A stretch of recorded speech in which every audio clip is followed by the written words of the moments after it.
This is the last lecture on nouns, and this lecture is going to focus on collective nouns. Collective nouns. So there are certain nouns that name a group, and the group could be made up a number of people or things. They're known as collective nouns. So these are nouns such as committee, family, flock, audience, team, class, etc. Okay, all of these nouns are made up of multiple people or things, but the noun is referring to the group as a singular thing. So sometimes maybe the easiest to think about is a club, right, or a family. You belong to a club. That club is made up of a lot of students. But we have many clubs at Sutton. There are many families that live in your neighborhood. You are your own unique family. So collective nouns can be both singular and plural. They're singular when they are referring to one group. They're plural when they're referring to multiple groups, such as multiple families in a neighborhood or multiple clubs at a school. The tricky thing about collective nouns is that when we use them, their meaning can be singular or plural when the spelling is singular.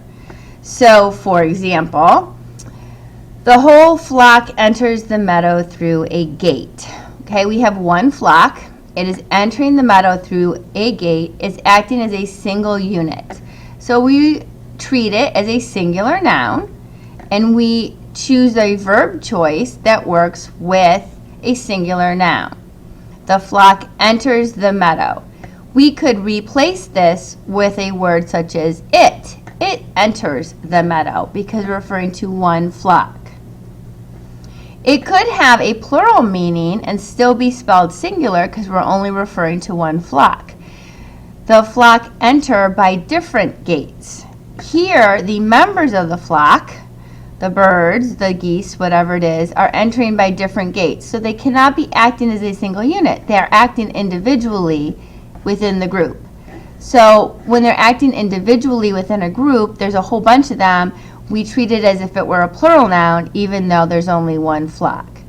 So another example. The entire audience applauds the performers. Here the audience is applauding as one group, one body, all at once.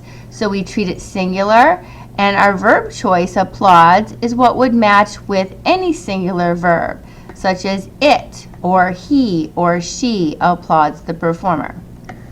Here, the audience take their seats. Well, they're acting individually here. They all have their own individual seat. They're coming in at different times. They're sitting down at different times. So we treat it as a plural noun, even though it's one audience. And we say their seats, the audience take their seats, and we could replace this with a word like they. They take their seats.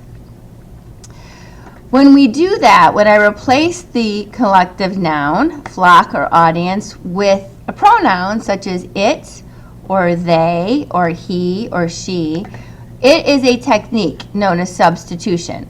We substitute in our heads for the collective noun a pronoun that has the same number. So a singular pronoun if the collective noun is singular in meaning, a plural pronoun if the collective noun is plural in meaning. And we substitute it in our head to make sure that all of the words in the sentence are grammatically correct. We tend, as a community, to have a lot of problems with collective nouns. So we tend to get them wrong. We don't speak correctly, so it's important to use substitution to double check. So an example, the whole flock enters the meadow through a gate. It enters the meadow through a gate is what works. So enters matches it when it's singular in meaning. I did it with audience and applause. The audience applauds the performers. It applauds the performers. The family begins its trip. It begins its trip. The families all begin at the same time as a group, so we replace it with it, not they. Even though you want to think they, because it's a group, we would replace it with it instead. It begins its trip. Okay, the family as a group, it.